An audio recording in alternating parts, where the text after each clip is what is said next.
हे तुलसी माँ, आपकी इस वीडियो को जो भी सच्चे दिल से लाइक करें, उसके घर में स्थायी रूप से निवास बना लेना, उसकी झोली खुशियों से भर देना। जय तुलसी माँ, उसके घर में कभी अंधन की कमी कभी मत होने देना। लायक जरूर करें, तुलसी माँ को जल देते समय बोलने चाहिए। ये 3 शब्द सभी मनोकामनाएं पूर्ण हो जाती हैं। आज की इस वीडियो में हम जानेंगे तुलसी माँ के पौधे को जल देते समय क्या बोलना चाहिए। एक बार की बात है, भगवान विष्णु आराम कर रहे थे। तभी वह मां लक्ष्मी आई और मां लक्ष्मी ने भगवान विष्णु से तुलसी मां को जल देने का महत्व पूछ लिया था। तब भगवान विष्णु ने उन्हें उसका महत्व सुना दिया था। आगे देवी मां लक्ष्मी कहती हैं, हे स्वामी, आपने मुझे तुलसी मां को जल देने का महत्व तो बता दिया है, किंतु अब मेरे मन में यह जानने की जिज्ञासा हो रही है कि तुलसी मां को जल कैसे देना चाहिए। तुलसी मां को जल देने की सर्वोत्तम विधि कौन सी है तथा तुलसी मां को जल देने का मंत्र कौन सा है? कृपया आप मुझे इन सभी प्रश्नों का उत्तर दें। तब भगवान विष्णु देवी मां लक्ष्मी से कहते हैं, हे प्रिय, जिस प्रकार से मैंने तुम्हें तुलसी मां का महत्व सुनाया है, उसी प्रकार से तुलसी मां को जल देते समय बोले जाने वाले मंत्र का भी बड़ा महत्व है। यह मंत्र केवल 3 शब्दों का है, किंतु इसका प्रभाव बहुत कल्याणकारी है।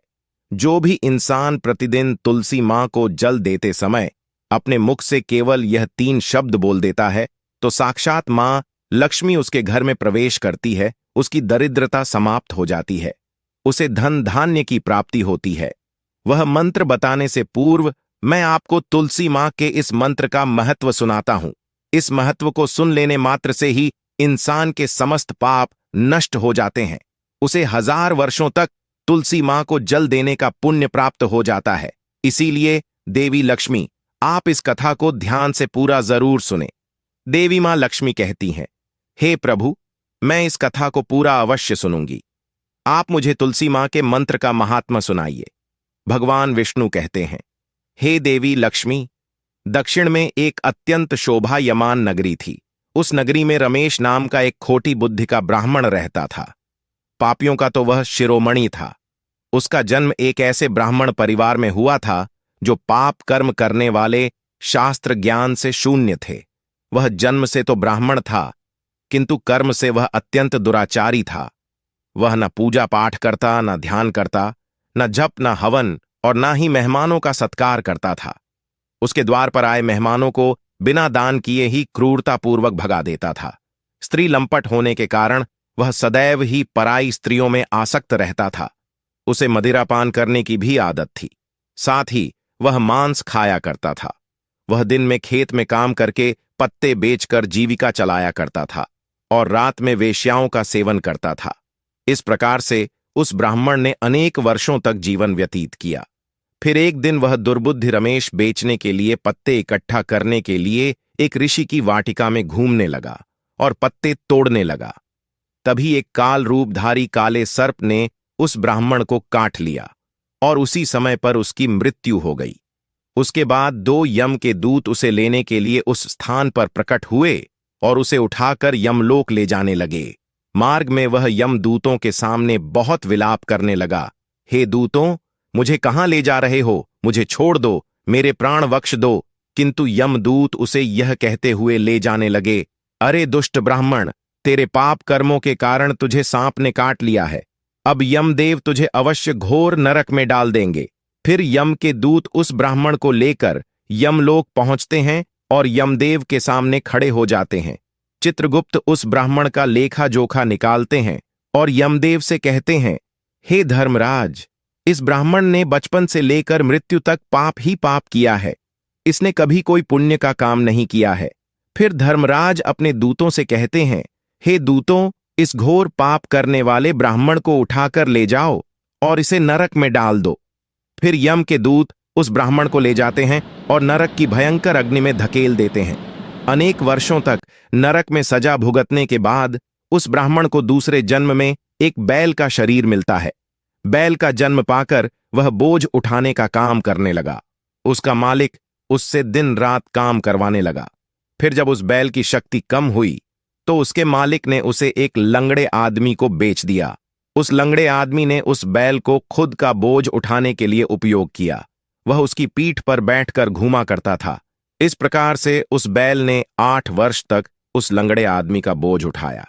फिर एक दिन वह लंगड़ा आदमी उस बैल की पीठ पर बैठकर किसी ऊंचे पर्वत पर जाने लगता है। उस पर्वत पर बहुत देर तक चढ़ने के कारण वह बैल बहुत थक गया, उसकी शक्ति क्षीण हो गई और कुछ समय बाद वह बैल बहुत जोर से मूर्छित होकर जमीन पर गिर पड़ा और अंतिम सांसें लेने लगा। तभी वहां पर खड़े लोगों को उस बैल पर बड़ी दया आ गई और वे उसके मुख में पानी डालने लगे। फिर उन लोगों में एक पुण्यात्मा व्यक्ति था। उसने उस बैल का कल्याण करने के लिए अपना पुण्य उस बैल को दे दिया। उसे देखकर अन्य लोगों ने भी अपना अपना पुण्य याद करके कुछ पुण्य उस बैल को दे दिया ताकि उसे मुक्ति मिल सके। उसी भीड़ में एक वेश्या भी खड़ी हुई थी। सभी लोग अपना पुण्य उस बैल को दे रहे थे। यह देखकर उस वेश्या ने भी अपना पुण्य उस बैल को दे दिया। कुछ देर बाद उस बैल की मृत्यु हो जाती है। फिर उस स्थान पर यमदूत आते हैं और उस बैल के शरीर से उस ब्राह्मण की आत्मा को निकालकर यमलोक ले जाते हैं। यमलोक ले जाने पर उसे यमदेव के सामने खड़ा किया जाता है और फिर चित्रगुप्त उसका लेखा जोखा देखते हैं तो वे आश्चर्य में पड़ जाते हैं। उस वैश्या के द्वारा उस बैल को दिया हुआ पुण्य बहुत बड़ा होता है। उस पुण्य के प्रभाव से सभी जन्मों के पाप नष्ट हो जाते हैं। फिर यमदेव उस ब्राह्मण के सभी पाप क्षमा करते हैं और कहते हैं, हे ब्राह्मण, उस वैश्या ने तुझे अपना पुण्य देकर तुझ पर बड़ा उपकार किया है। केवल उसी के पुण्य के कारण तुम्हारे सब जन्मों के पाप नष्ट हो गए हैं और यमदेव उसे फिर से इंसान जन्म प्रदान करते हैं। इस बार वह पृथ्वी पर आकर एक उत्तम ब्राह्मण कुल में जन्म लेता है। उस महापुण्य के प्रभाव से उसे इस नए जन्म में अपने पूर्व जन्म की बातें याद आने लगती हैं। जब वह ब्राह्मण बड़ा हो जाता है तो उसे याद आता है कि पिछले जन्म में जब वह बैल था तब एक वैश्या ने उसे उसका पुण्य दे दिया था। इसीलिए उसके मन में उस वैश्या के बारे में जानने की इच्छा होती है और उस महापुण्य के बारे में जानने के लिए उस वैश्या का पता लगाकर उसे ढूंढते हुए उसके नगर में चला जाता है। वह वैश्या अब बूढ़ी हो चुकी थी। फिर जब उसे वह वैश्या मिल जाती है तो वह उसके सामने जाकर उसे बार बार प्रणाम करता है और उस वैश्या का धन्यवाद करने लगता है। वह वैश्या कहने लगती है, हे ब्राह्मण श्रेष्ठ, आप कौन हैं और किस कारणवश आप मुझ वैश्या को धन्यवाद दे रहे हैं? मैंने आपका कौन सा कार्य किया है जो आप मुझे नमस्कार कर रहे हैं? तब वह ब्राह्मण कहता है, हे मां, मैं वही बैल हूं जिसे तुमने अपना पुण्य दे डाला था।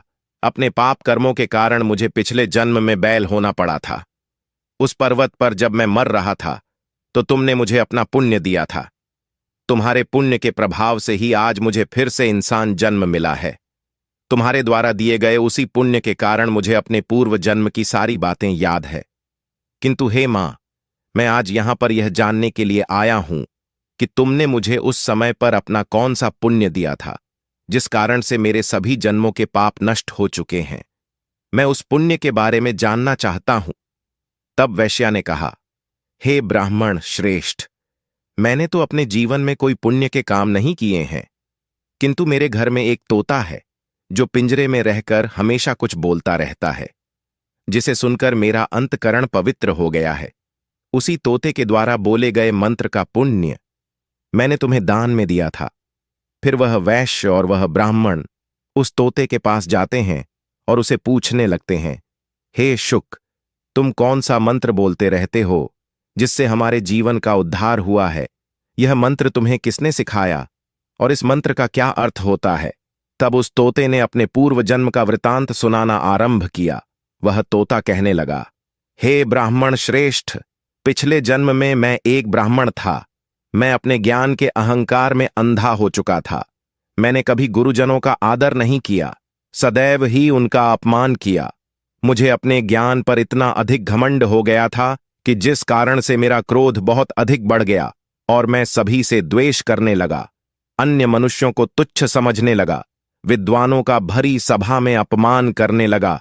फिर कालांतर में मेरी मृत्यु हो गई और मुझे यमलोक ले जाया गया। पूज्य जनों और गुरुजनों का अपमान करने के कारण मुझे तोते के कुल में डाल दिया गया और मेरा जन्म एक तोते के रूप में हो गया। मेरे पाप कर्मों के कारण छोटी अवस्था में ही मेरा अपने माता पिता से हो गया। फिर मैं पेड़ की डाल पर बैठकर रो रहा था तो उसी स्थान से कुछ मुनि जा रहे थे। उन्होंने मेरी दयनीय पुकार सुनी और मुझे लेकर अपने आश्रम में चले गए। वहां उस आश्रम पर उन्होंने मुझे एक सुंदर पिंजरे में रखा और मेरा अच्छी तरह से ख्याल रखा। वे मुझे प्रतिदिन भोजन दिया करते थे और पढ़ाते थे उस स्थान पर। वे ऋषि मुनि, उनकी स्त्रियां और बालक सभी प्रतिदिन तुलसी मां के पौधे को जल देते थे और उसके सामने एक मंत्र का जाप करते थे। उन्हीं के मुख बार बार उस मंत्र को सुनकर मैंने उसे रट लिया और तभी से मैं उस मंत्र को जान गया हूं और वही मंत्र मैं दिन रात बोलता हूं। उस मंत्र के प्रभाव से मेरी कभी मृत्यु नहीं हुई और मेरी आयु 100 वर्ष की हो गई और मैं इतने वर्षों तक जीवित रहा। इसी बीच एक रात को एक चोर उस स्थान पर आ गया और उसने मुझे वहां से चुरा लिया और फिर इस वैश्या ने मुझे उस चोर से खरीद लिया। इस वैश्या के घर पर आने के बाद भी मैं उस मंत्र को बोलता रहता था, जिसे सुनकर इस वैश्या का मन भी पवित्र हो गया और ने वैश्या का काम छोड़कर भगवान विष्णु की भक्ति करने लगी। उसी मंत्र के प्रभाव से मेरे पूर्व जन्मों के सभी पाप नष्ट हो गए और उसी मंत्र के प्रभाव से इस वैश्या का भी अंतकरण पवित्र हो गया। हे ब्राह्मण देवता, उसी मंत्र के पुण्य से आप भी पाप मुक्त हो गए हैं। इस प्रकार से तोते ने उस ब्राह्मण को और उस वैश्या को सारा वृतांत सुना दिया, जिसे सुनकर वह ब्राह्मण और वैश्या दोनों ही अत्यंत प्रसन्न हुए और फिर वे दोनों ही प्रतिदिन तुलसी मां को जल देकर उस मंत्र का जाप करने लगे। फिर वह ता वैश्या और वह ब्राह्मण तीनों उस मंत्र के प्रभाव से दिव्य विमानों में बैठकर विष्णु लोक को चले गए। भगवान विष्णु कहते हैं, हे देवी मां लक्ष्मी, देखा आपने, केवल तुलसी मां के इस मंत्र के प्रभाव से उस तोते के, उस वैश्या के और उस ब्राह्मण के सभी पाप नष्ट हो गए हैं। इसीलिए प्रत्येक इंसान को रोज तुलसी मां को जल देते समय इस एक मंत्र का उच्चारण अवश्य करना चाहिए। हे देवी, वह मंत्र इस प्रकार है, इसे तुम ध्यान से सुनो। ओम वृंदावने स्वाहा, ओम वृंदावन स्वाहा। भगवान विष्णु कहते हैं कि जो भी स्त्री प्रतिदिन तुलसी मां के समक्ष इस मंत्र का उच्चारण करेगी वह सौभाग्यशाली बनेगी। जो भी पुरुष तुलसी मां के सामने इस मंत्र का उच्चारण करेगा उसे अक्षय धन की प्राप्ति होगी। जिस घर के सामने प्रतिदिन तुलसी मां की पूजा की जाएगी उस घर में साक्षात लक्ष्मी का वास होगा। तुलसी मां का यह मंत्र मंत्र राज कल्पतरु है। यह समस्त फलों को प्रदान करने वाला है। अतः जो भी तुलसी मां के सामने इस मंत्र का उच्चारण करेगा उसे संपूर्ण सिद्धियां प्राप्त होंगी। स्त्रियों को सदैव ही स्नान करके अपने बाल बांधकर मांग में सिंदूर भरकर प्रतिदिन तुलसी मां को जल देना चाहिए और इस मंत्र का उच्चारण करना चाहिए। रोज तुलसी मां के पौधे की परिक्रमा करनी चाहिए, इससे सभी दोष नष्ट हो जाते हैं।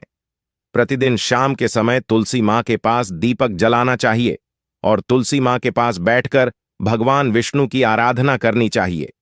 तुलसी मां के पास दीपक जलाने से इंसान को धन धान्य की प्राप्ति होती है। हजारों अमृत के घड़ों से नहलाने पर भी श्री हरि को उतनी तृप्ति नहीं होती जितनी वे मनुष्यों के द्वारा तुलसी मां का एक पत्ता चढ़ाने से प्राप्त करते हैं। 10,000 गाय के दान से मानव जो फल प्राप्त करता है वही फल तुलसी मां पत्र के दान से पा लेता है। जो मृत्यु के समय अपने मुख में तुलसी मां पत्र का जल पा जाता है वह संपूर्ण पापों से मुक्त होकर भगवान विष्णु के धाम जाता है।